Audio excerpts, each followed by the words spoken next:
Okay, this video is going to be downright serious, difficult, maybe hard for you to hear, maybe hard for me to say. But you know those videos of people that's been raped, molested, and they're holding up their little cards telling you what they're doing? I'm not making fun of them, but when you've been raped or molested or abused, it is so hard to speak what has happened to you. It's so much easier to write it.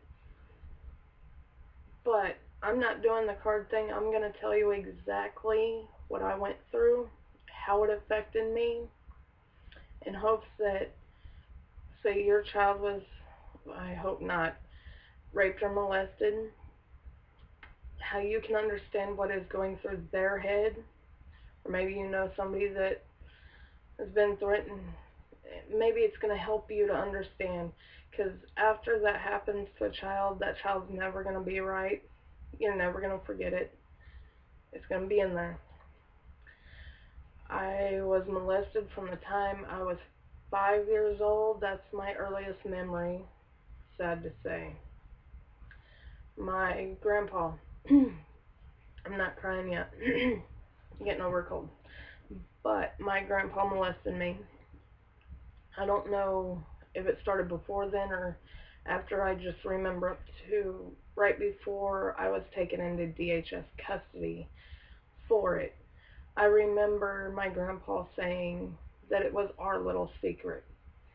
I'm a little girl. I'm thinking, hey, we're bonding.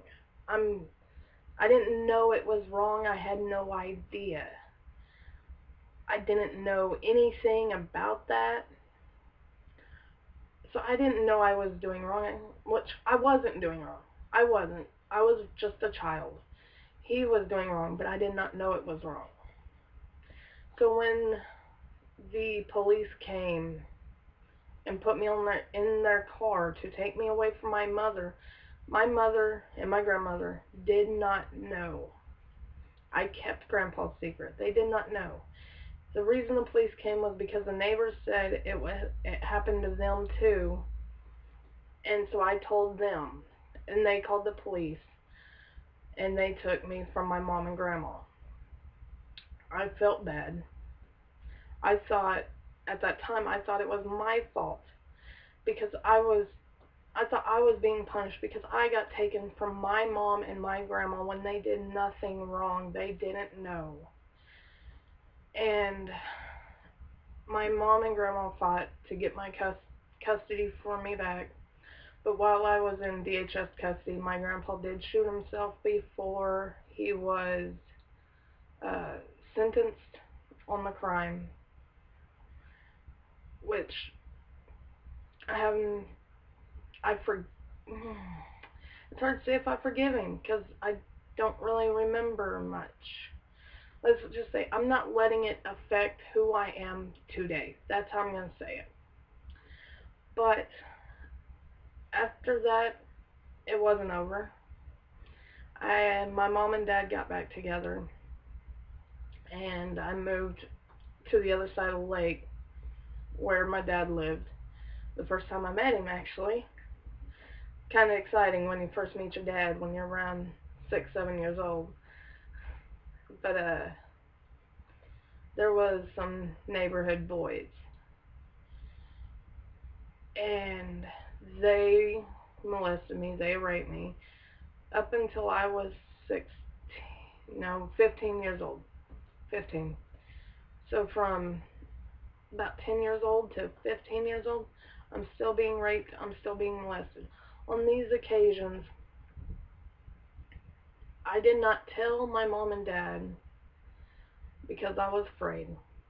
I did not want to go back into DHS custody again because that was the worst memory of my life. It was absolutely horrendous. So I didn't tell them, and I took what happened to me. It happened actually right next door in an abandoned trailer. And at one point, I stood up and I said no. As repercussion, I was shot in the back of the head. I don't know which one it was. I just remember the pain and the blood. And when I went crying to my mother, I'm like 13 years old. I, so yes, I'm crying. That hurt a lot. And I went crying to my mother.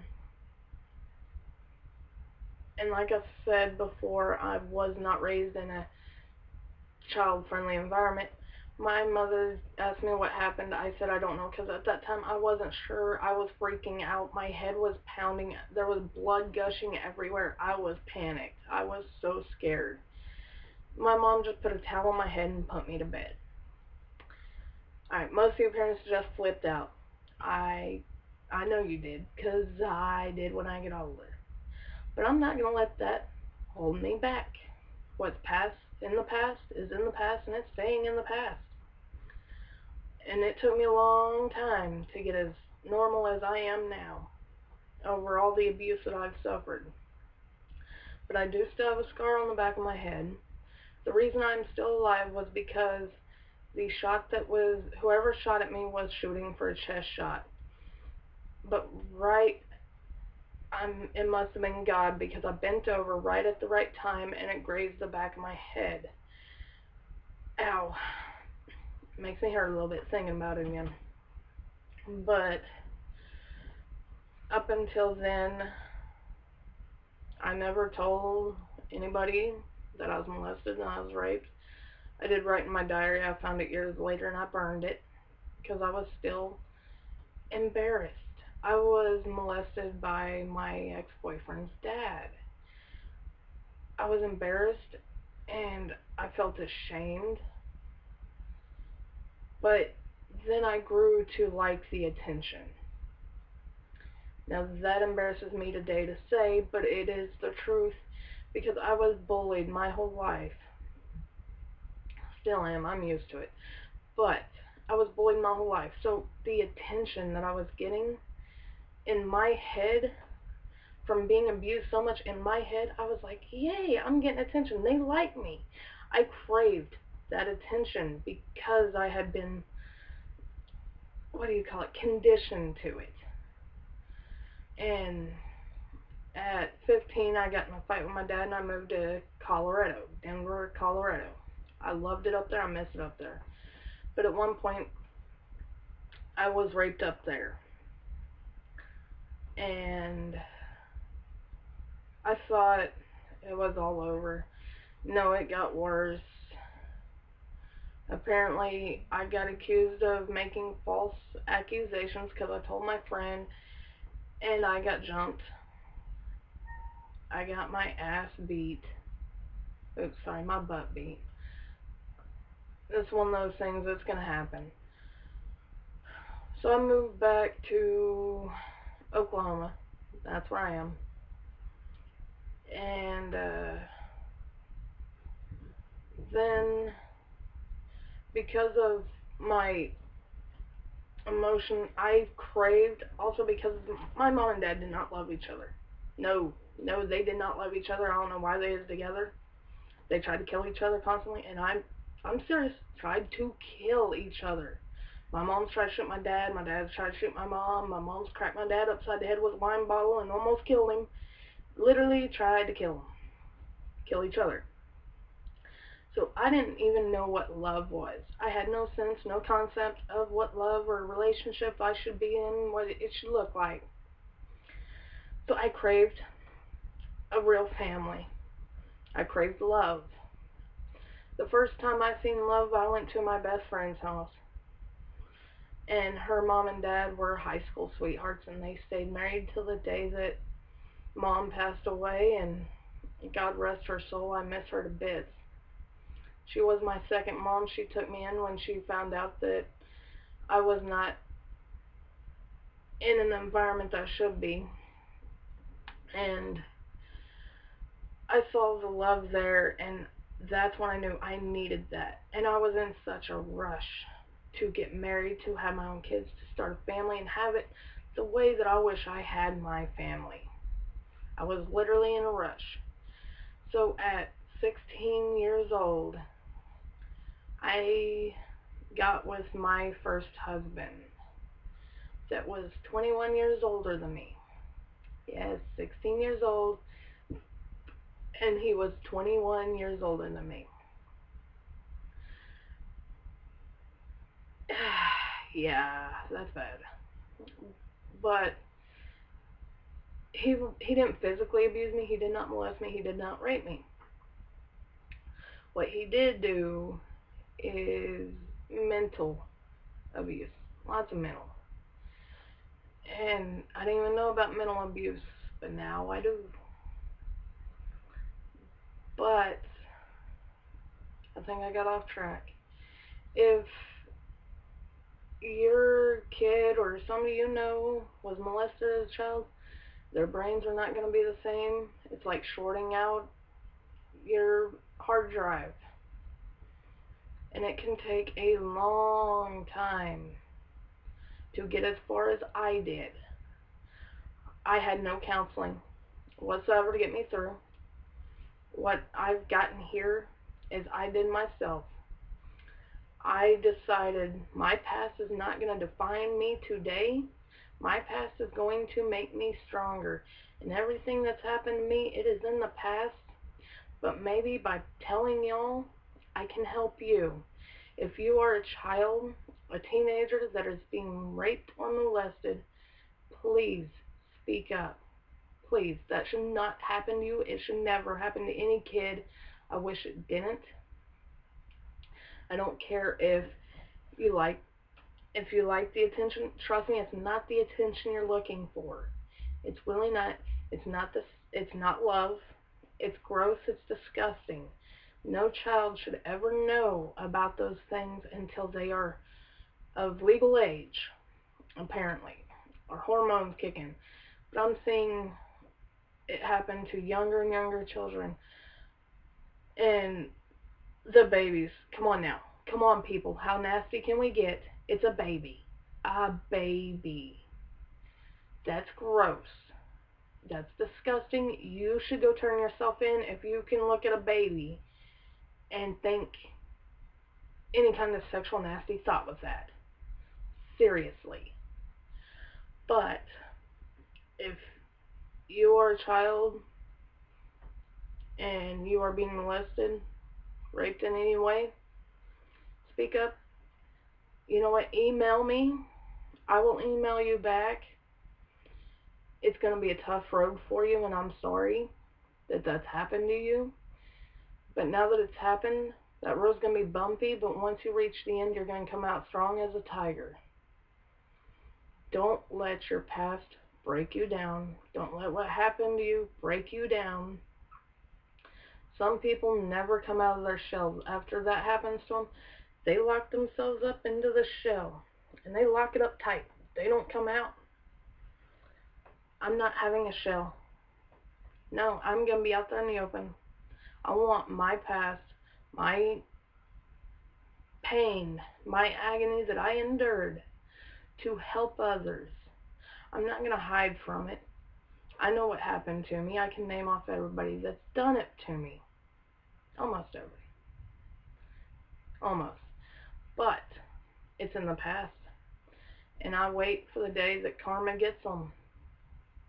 And it will one day. But email me. It's all in the links. It's all in the comments. Join my Facebook group at Great Life Ministries. Do not take this journey alone if you do not think you can. There is people out there, and if you do not do something about it now, it's going to get worse. Do not fuel the bad. Don't fuel the dark.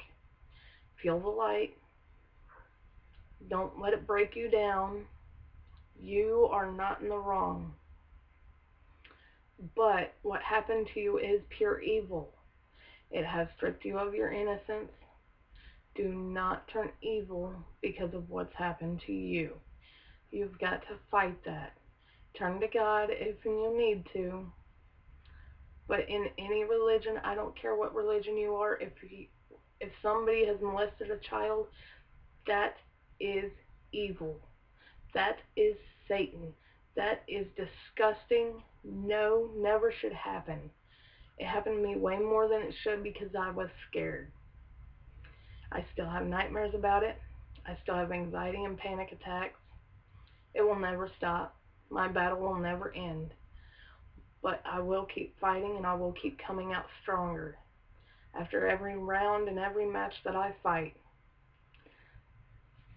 And parents, if your child has been molested, please have the patience, because they're going to try to shut down, because that's their instinct, is to shut down and protect themselves. Have patience, please, because it's not easy. And quite honestly, it's not easy for me to come out and say it, but I know enough people that has had it happen to them. My friend's daughter-in-law. Yeah, daughter-in-law. No, stepdaughter. It's happened to her. 11 years old. And all I see is me. When I see that little girl, I see me. Every trait she shows, everything she does, every acting out she does, that's me. I did it all. And she thinks she wants more. She thinks she liked it. No, that's she's been conditioned just like I was. Just please have patience with them. Like I said, my email, greatlifeministries@outlook.com. I will write you back. If you have any comments about my videos, email them to me. Put them on here. I don't mind. I can take criticism pretty well. But I'm only here to help. I really am. I want to help everybody, and especially the children. Nobody should stop until no child is hurt. No child should ever be hurt. And no child should ever, ever experience the things that I have. But I'm going to go, because my anxiety is getting high. I'm going to take my meds and go relax. I'm breathing hard, yes. But God bless you all. And please like, subscribe, share my video. I have many more coming. God bless you all.